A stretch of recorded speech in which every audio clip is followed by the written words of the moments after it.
Program. It is my honor and pleasure to introduce to you or present to others Mr. Henry Goodgame, Director of our Office of Alumni Affairs. Please, let's give him a warm welcome because you will interact with him as alums one day. Mr. Goodgame. Thank you, Dr. Marks. Good morning.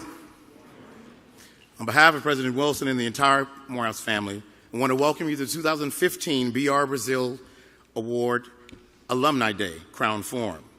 This is the day when the Morehouse alumni and pre-alumni come together to celebrate the life and legacy of Dean Brazeal and recognize outstanding alumni achievements and name the student who best exemplifies the ideals of a Morehouse man. We hope that his life will inspire you and instill in each of us a commitment of brotherhood and deeper commitment to each other to achieve high academic standards while pursuing your dreams. Now, welcome to the podium, Mr. Justin Guyton, a junior kinesiology major from Chicago, to bring our prayer for the morning. After the prayer, our program will proceed as printed. Mr. Guyton.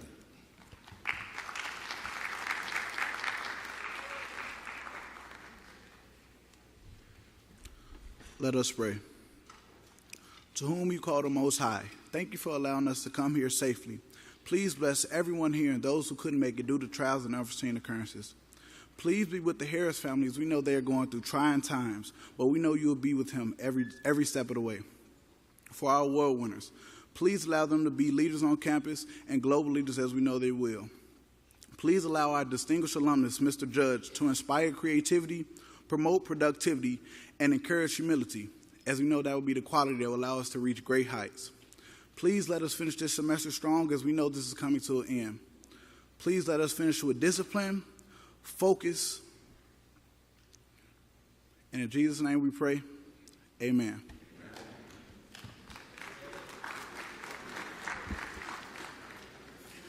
For the occasion, Dean Brazeal was the voice of equality in a world of injustice.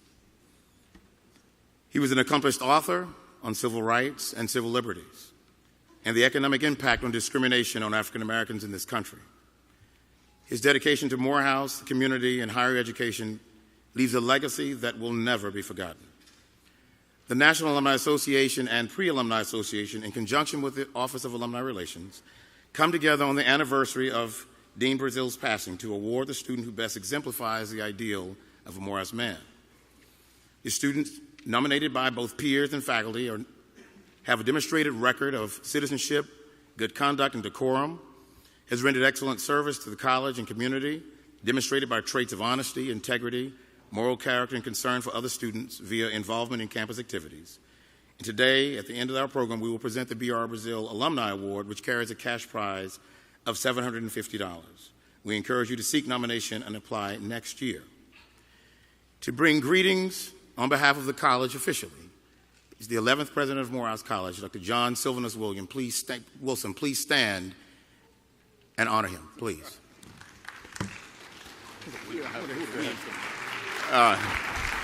Please. Thank you. Have a seat. Good morning, everyone.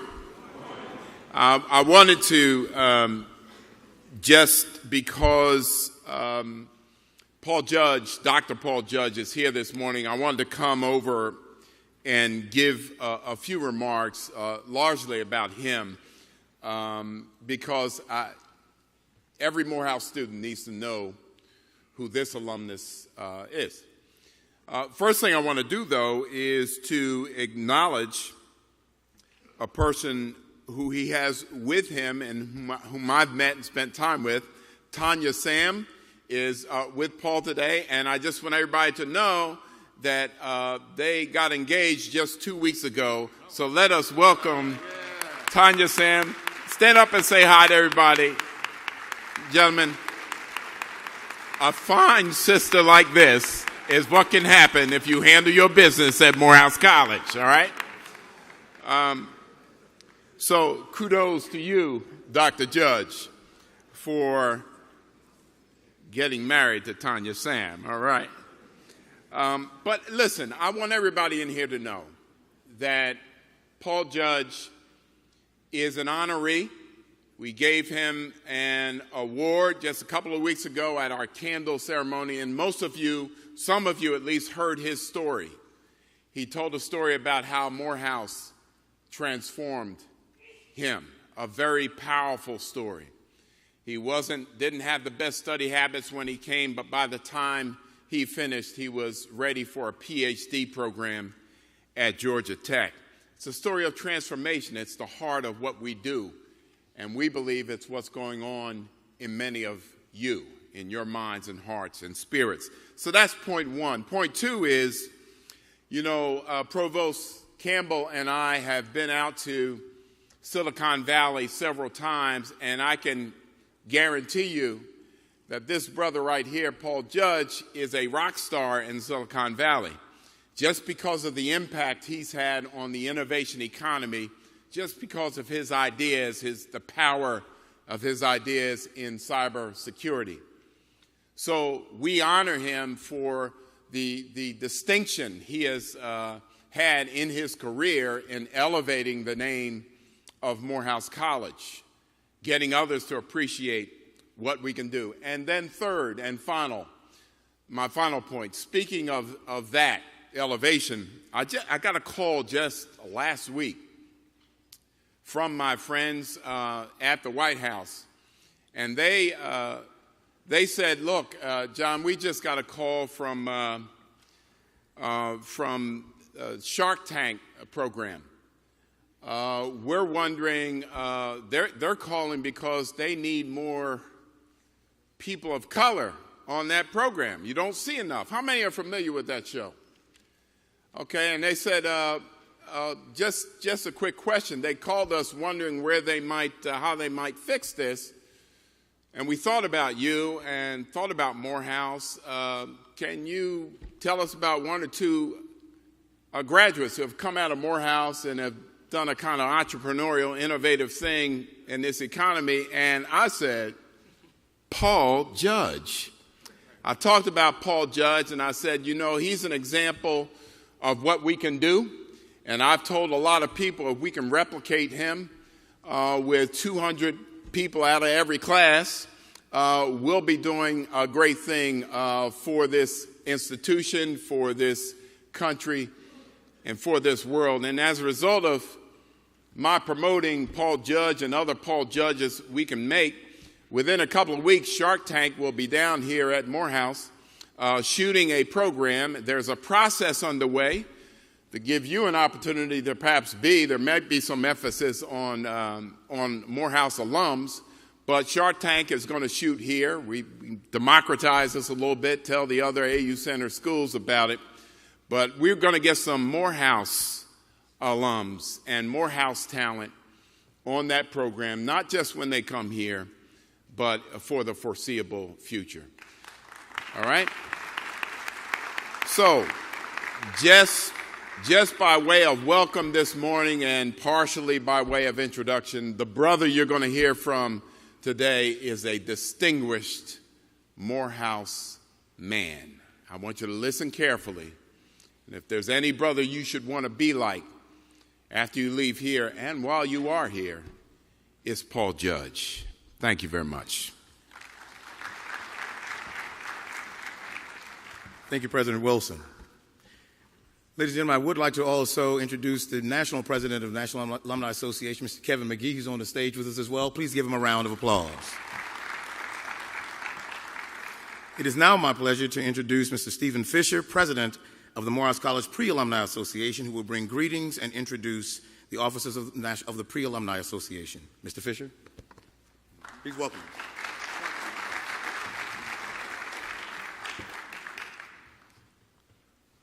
Good morning to students, staff, and faculty members, and all esteemed guests. My name is Stephen Fisher, a junior English major from Newark, New Jersey, and I currently serve as the president of the Morehouse College Pre-Alumni Association for the 2014-2015 academic school year. The Pre-Alumni Association is a UNCF program on the campuses of HBCUs across this nation. It has been brought to the campuses with the purpose of bridging the gap between alumni and current students through fundraising, scholarship, and community outreach. Specifically, the Morehouse College Pre-Alumni Association has continued these initiatives through programs such as Scuffs, a shoe shining initiative we have done throughout the school year, and also a program that we have underway called A Dollar in a Dream, a program that we have to encourage students and alumni to continue to give back and invest into this institution. At this current time, I will also introduce our e-board members for this school year. Mr. Aaron Jones, Membership Coordinator.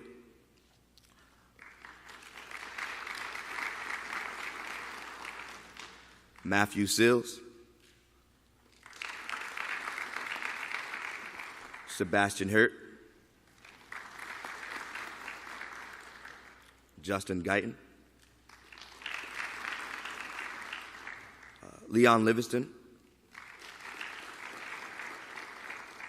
Mason Smith. Isaiah Avent. Diop Schumacher. And Jonathan Hill. Thank you. Let's give Mr. Fisher another round of applause. At this time, it's my honor to bring up Mr. John Tolliver, a member of the class of 2000 and treasurer of the National Alumni Association, to bring welcome remarks and to introduce our speaker. Please welcome Mr. Tolliver.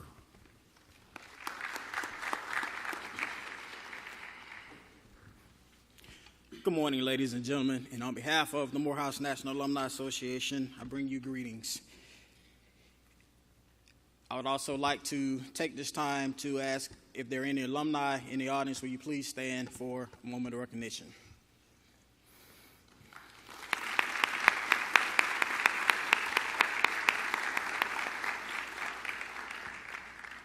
I bring you greetings on behalf of the National Alumni Association, and I am John Tolliver, the National Treasurer.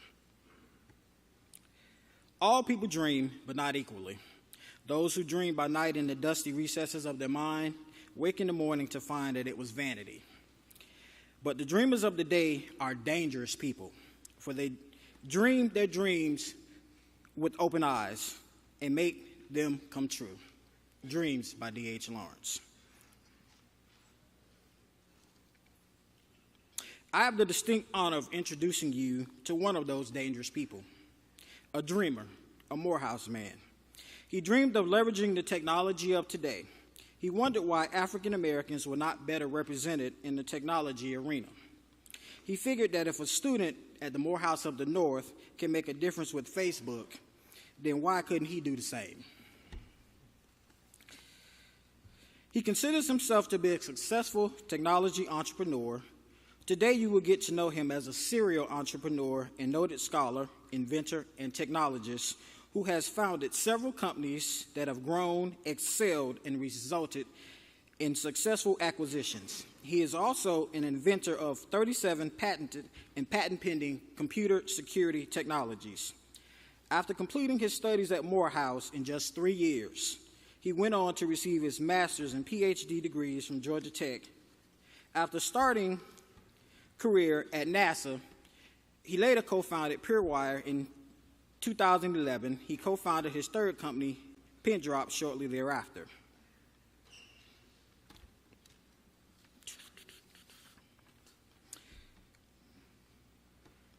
So, ladies and gentlemen, I present to you a dreamer, a dangerous man, a Morehouse man. I present to you Dr. Paul Q. Judge.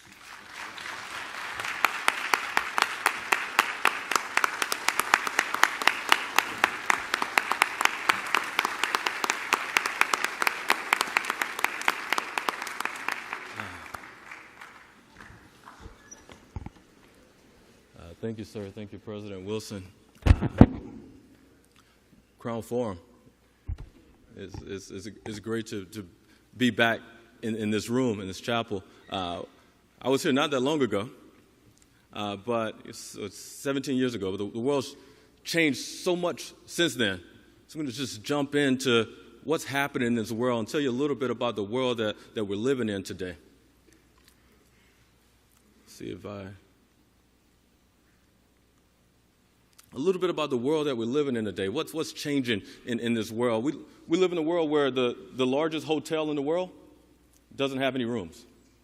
It's a technology company called Airbnb. Right? We live in a world where the largest store in the world doesn't have any inventory. It's a technology company called eBay. Right? We live in a world where the largest taxi company in the world doesn't have any taxis. It's a company called Uber. I used it to get here this morning. So software and technology is disrupting the world. It's disrupting every part and form of life. There's an investor by the name of Mark Andreessen. He phrases it as software is eating the world. Software is eating every part of life. When was the last time you walked into a Blockbuster? Right? But you probably use Netflix. Right? Last time you walked into a Tower Records, but you probably use... software is eating every part of the world. Not only is software eating every part of the world, but the creators of software, they're eating all the wealth in the world. Right? If you look at the Forbes list, there's 20 people on the Forbes list that are under the age of 45. 20 people under the age of 45 on the Forbes list. They've created this wealth within this generation, our lifetime, 20 of them. Out of those 20, 13 created their wealth in technology. So 2/3 of the richest people in the world that were able to do it in our lifetime did it by building technology. Just let me give you an example. Anybody here use Facebook? Okay, seriously, anybody not use Facebook? A couple of you. What do you do with all your spare time? But you look at the gentleman that created Facebook, Mark Zuckerberg. Let's talk about wealth creation for a second. Mark Zuckerberg started that company in 2004. It's now 2015. In those 11 years, he's amassed $34 billion of personal wealth.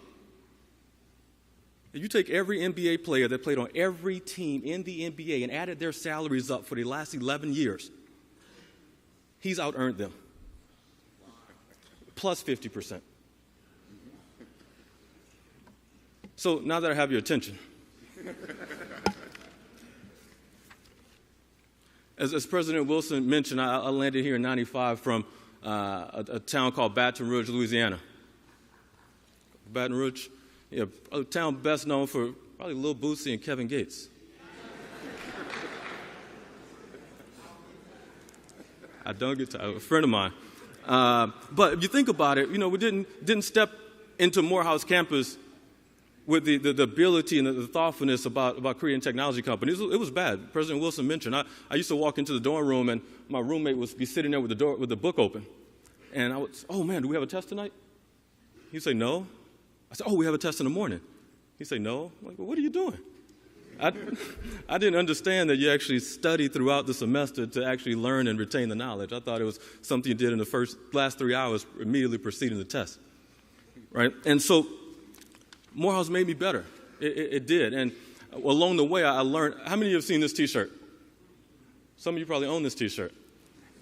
I decided it's a horrible T-shirt, and it's the worst way to live life. It's lazy but talented. When I was sitting here trying to figure out if I was going to make it through the first semester of Morehouse, yet alone actually finish, I would call home and talk to my uncle. My uncle would tell me, hey, Red, from Baton Rouge, that's what he called me. He said, hey, Red, if you take those little bitty easy classes, you're going to make that little bitty easy money. But if you take those big old hard classes, you make the big old hard money. And my dad used to lean in and just say, son, you got to go get it. And so I learned that, talent was insufficient and preparation was required, but hard work was truly the differentiator. Right? Hard work was truly what separated the successful from the unsuccessful. And so I survived Morehouse. I did a bit better than survived. I finished in 3 years with a 3.9, but then I went over down the street to Georgia Tech.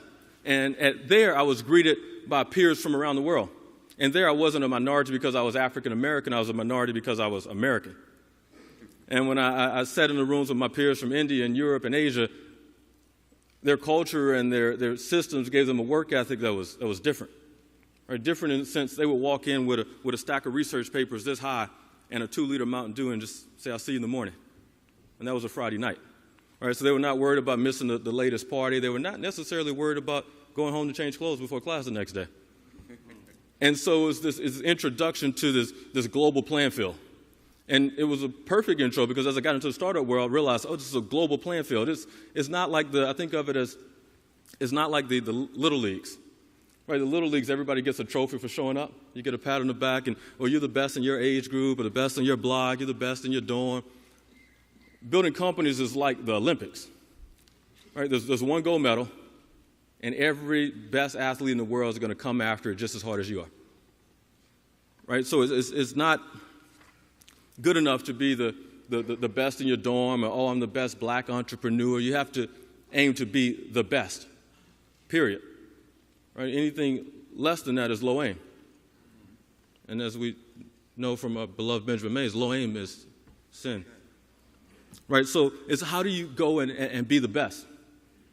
And think of it as the Olympics. And if you think about technology in Silicon Valley and disrupting things, the language that this whole industry is built on is programming. Right? Programming computer and coding. Right? And to be successful in this industry, you have to be able to speak the language, right? You can't. I've never met a basketball player that can't dribble, right? A rapper that can't rap. So I don't care what your major is, if it's computer science or business. If you plan to participate in the technology economy, you need to understand the basic language and at least go take a coding class, right? And if you really want to be great, go ask yourself: Are you nice at it? Are you part of the best at it, right? And so, if not, if you can't speak the language, then you're illiterate in today's society, in today's business economy, right? You're illiterate, and you're not the disruptor, you're the disruptee, right? You have to decide, are you Blockbuster or Netflix, right? And so when you decide to go be the best and you decide to go pursue, I have this idea, I want to go start this company, I want to go build this thing, one thing that I see a lot of people making the mistake of doing is trying to cheat hard by going small. They say, I can't go after that big, massive idea. I'm going to try to build this thing. It'll be easier. It's actually counterintuitive, but building a company that goes after a big, hard problem is actually easier than building a company to go after a little bitty problem. Why is that? Well, it's the Olympics. You have to build your dream team. You have to build your dream team. You need the best, brightest minds. And the best, brightest minds don't want to work on your little bitty, easy problem. Right? And the biggest investors don't want to invest in your little bitty market. So it's counterintuitive, but it's going to be hard to build a company anyway, so you might as well go big. You might as well aim at knocking it out of the park. So when I was in Georgia Tech in my PhD program, I met a group of guys, and it was about 8 people that were starting a company called Cipher Trust to go build email security. And I went in, I said, you should hire me, you should make me VP of this, you should put me in that corner office. And they looked at my resume at the time. It didn't take that long. And they said, okay, young man, look, we'll give you this cube right here outside my office so I can keep an eye on you. And we'll make up a title for you. It was the lowest title on the totem pole. And I said, okay, I'll take a chance to get my foot in the door. And it turns out I ended up leading product development and leading all of engineering, and we grew that company from 8 people to 300 people. And we grew it to 5,000 customers in 50 countries. And, a third of the Fortune 500 ran all their email through the systems that we built.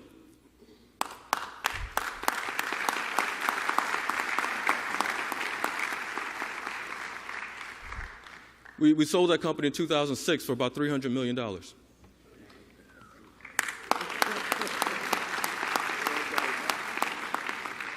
In building that company, we learned a lot, though. We learned that, you're on the cutting edge. You're making it up and figuring it out all at the same time. Right? So you have to have the audacity to go out and create your own rules and define your own path. You have to have the audacity to go be bold. There's a business author by the name of Peter Drucker. He describes it as the best way to predict the future is to create it. Right? Having the audacity to go create your own rules. There's another famed writer, goes by the moniker of Jay-Z. You may have heard of him. He touched on this same topic, the audacity to write your own rules, but the way that he described it, he says, all right, but I'm different. I can't base what I'm going to be off of what everybody isn't. Right? The point is, whether you look at the way Drucker said it, the way Jay-Z said it, you have to be bold. You have to be willing to go out and create and define your own path. So after Cipher Trust, we started a company called PureWire in 2008. We went after a big problem. We built a dream team. We were going to do web security in the cloud. We were going to keep you safe on your iPads and your tablets. And we did everything right. And then this happened. Stock market crash, 2008.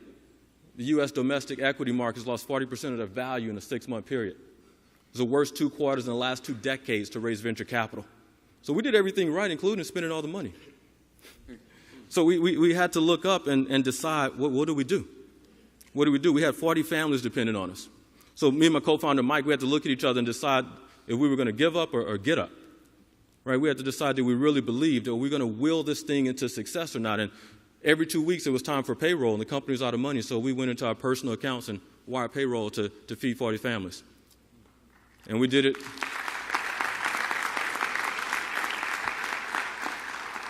We did it 2 weeks later, and we did it again 2 weeks later, and we did it again. And I remember a banker calling me and saying, hey, Paul, I hope this works out because I kind of like working with you. Well, there's an investor by the name of Naval, and he says, hey, startups don't die when they run out of money. They die when their founders run out of energy. Right? The same thing holds for any idea in life. They don't die when the world gives up on it. It dies when you give up on it. Right? The late, great Steve Jobs said it a different way. He said, I'm convinced that half of what separates successful entrepreneurs from unsuccessful ones is just pure perseverance. Right? Just sticking to it and deciding you're going to will this thing into success. So we went all in. And a paycheck after paycheck, feeding 40 families and building the company, and we decided that we were going to will this thing into success. Nowadays, in the startup world, if you're reading any of the literature, you see a lot of people talking about failing fast. Fail fast and learn from your mistakes. And some people misinterpret that, and they take fail fast to mean kind of having an excuse to give up too quickly. Well, we kept going, and a few months later, the acquisition offers started to come in. And we sold PureWire to a company called Barracuda Networks. It was a great exit. 2 years later, Barracuda Networks went public, and so we survived, and we learned a lot of lessons from that. Then a year after that, I met a gentleman named VJ, and when I met him, he had a problem. He came to me, he said, hey, well, I have a job offer from a big company, but then I have this idea that I want to work on. And I have this job offer, but then I have this idea, and he had what I've come to call the dreamer's dilemma, right? Do you take the risk of chasing your dream, or do you take the safety of working on somebody else's? Right? And so VJ had a tough decision. It was an attractive offer. But he took the risk of working on his own dream. We started a company called Pindrop. 4 years later, Pindrop is 100 employees in Midtown Atlanta, has raised over $50 million, and protects some of the top corporations in the world. It's one of the fastest growing security companies in America. He took the risk of working on his own dream. About a year after that, I had a chance to do it again. I met a gentleman named Barry. He had this contraption that he made in his mom's garage with a hacksaw and some duct tape. I saw it in an event. He would press a button on an app, and he would go over to it and pull a cocktail out. I said, hey, I need one of those for my house. Where can I buy it? He said, oh, well, you can't buy it. I'm only going to make 5 of them, and we're just going to rent them out. We're going to have a nice little business around town. So Barry and I sat down, and we talked about going big, and we talked about home runs. We talked about dream teams, and then we started a company called Monsieur. Monsieur launched in the middle of Silicon Valley in front of 2,000 people. Has been mentioned everything from CNN to Maxim to Popular Science, and has raised a couple $1 million and is now in different arenas around the country. And, oh, by the way, Barry's an African-American gentleman. And so just another example of someone chasing their own dream, African-American inventor, CEO, founder. And so now I spend a lot of my time looking at how do I do more of this? How do I help more people go solve problems, build meaningful companies? How do we, because the definition has changed. As I talk to students around the country, I realize that people no longer want to go to college to get a job. They want to go to college to create a job, right? And so how do you equip yourself to do that, to control your own destiny and be a disruptor, not a disruptee? Right? We're building out a place called Tech Square Labs right here in Midtown. It's 25,000 square feet focused on company building and startup co-working space to do exactly that. I'll tell you, the reason that I love this so much, the reason I love software and technology so much, is one of the few places in life that you could go from pure thought to something of value. Right? You can dream something up and write it on a whiteboard, and you can program a computer and tell that computer to do it for you, and it's doing it for you and it's doing it for somebody else, and then it's living and it's breathing and it's solving problems and creating value and creating wealth. Right? All of that with no raw materials. Right? No land, no lumber, no oil, no steel. None of the things that have traditionally separated the haves from the have-nots. As we saw, it's leading to the biggest wave of wealth creation this country has seen in centuries. So you take the ability to go from pure thought to something of value, and there's no reliance on multi-generational wealth. Gentlemen, this is the closest thing to equal opportunity this country's ever seen.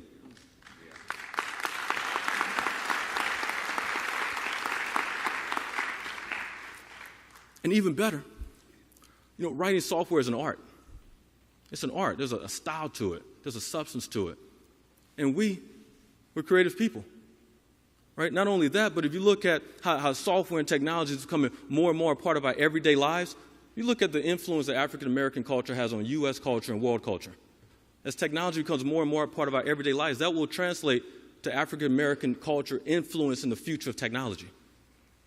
Right? So I dare to say I've seen the mountaintop. Right? I believe that same creativity and that same set of people that created jazz and that created bebop and that created hip-hop will create $1 billion technology company. And another $1 billion technology company, and another $1 billion technology company. Right? We live in a point in time where anybody from anywhere has a chance to go create something from nothing. Right? And if a boy from the backside of town in the bottom of Louisiana can sit here and share with you how I built half a dozen companies worth $500 million and invested in 50 others, then everybody sitting in every seat in this room has a chance to do the same and more. Right? Now you have to take that chance. And you have to meet it. You have to meet it with passion. You have to meet it with preparation. You have to meet it with some perseverance. It's hard. Don't get me wrong. It is hard. But it is absolutely possible. Right? So I say to you, as was said to me, my dad leaned over and said, young man, you got to go get it. We got to go create something from nothing so that we're the disruptors and not the disruptees. Morehouse College, I thank you.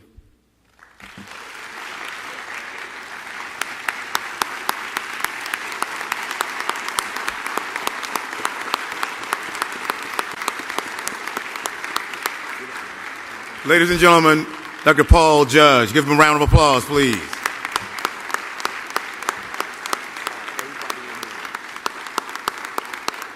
Innovation and success in the digital age. Thank you so much, Dr. Judge, for those words of inspiration. And now it's time to make our presentation of the B.R. Brazeal Award winner. Invite Mr. Tolliver back to the podium at this time.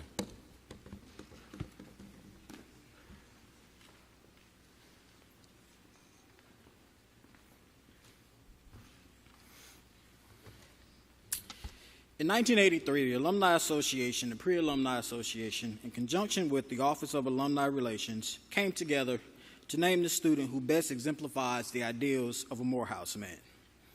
In honor of this accomplished Dean of Men and Academic Dean, Business Department Chair, author, and distinguished servant leader, a student is nominated by both peers and faculty members.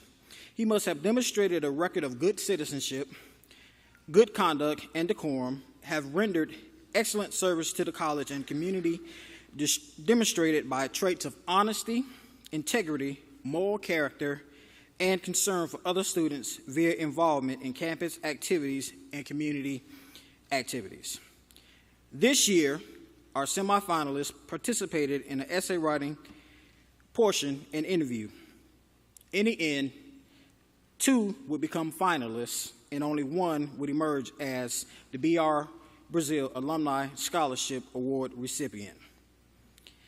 And in second place, we have DeMarcus Cruz, a senior chemistry major from Albany, Georgia.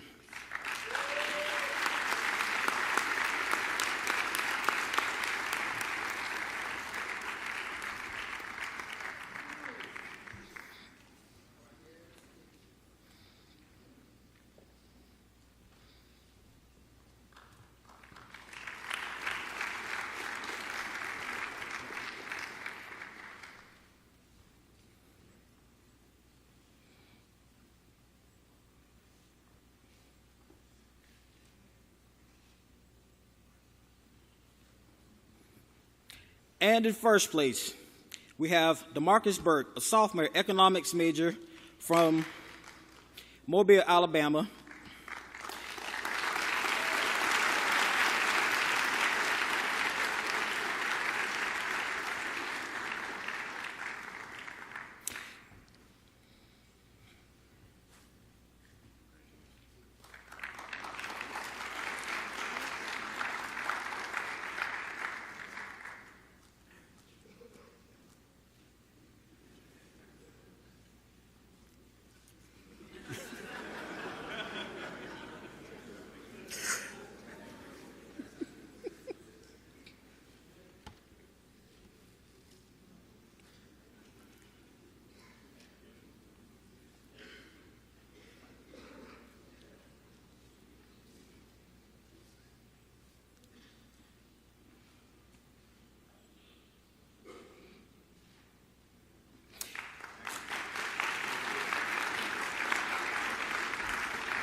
And at this time, I ask that you please welcome to the podium Diop Schumacher for special remarks and announcements.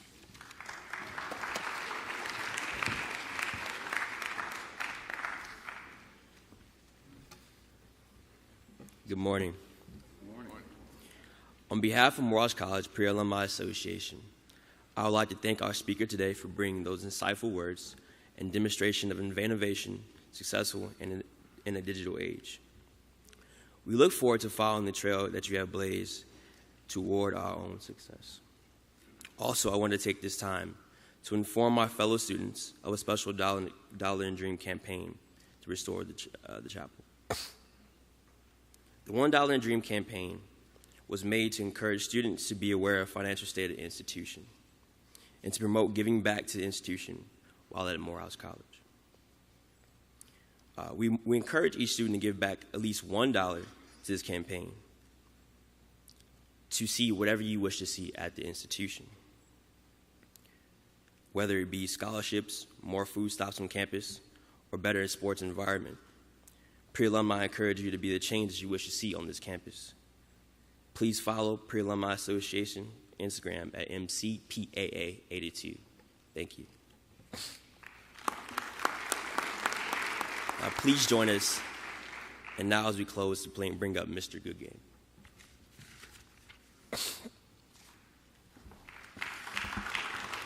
Thank you, ladies and gentlemen. It's been an insightful, I think, morning. I want to thank everyone for your attention today.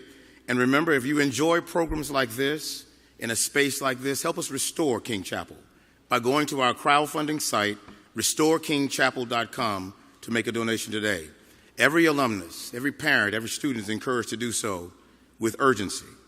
With every dollar, we can achieve our own success. Now, if you would please rise for the singing of Alma Mater. Thank you.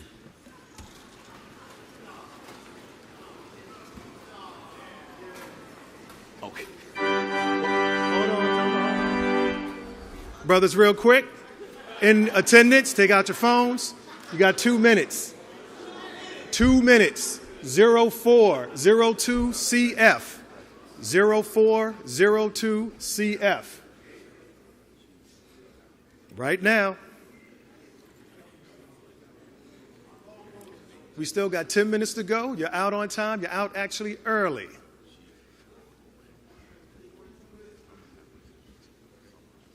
Hopefully your colleagues who are participating from a distance, well, I won't even address that.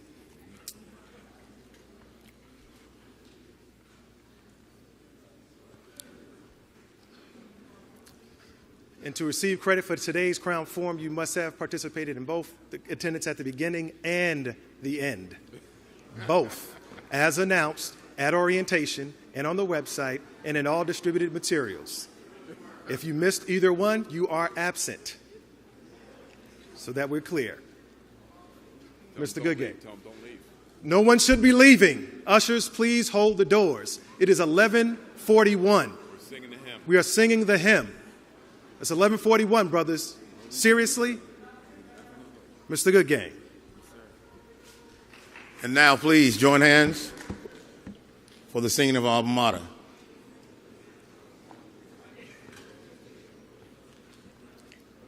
Right. Right over left, gentlemen. Dr. Oliver.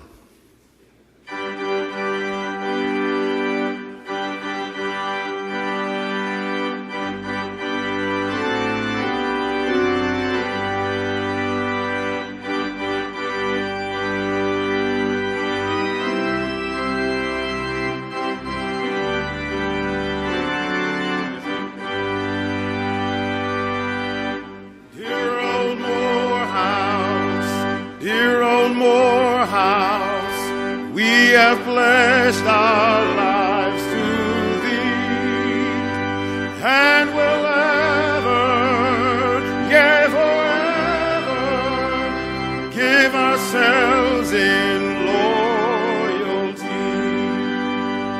True forever, to old Morehouse may we be, so to bind each son the other into ties more brotherly. Holy Spirit, make us steadfast, honest, to old Morehouse and her ideals, and in all things that we do.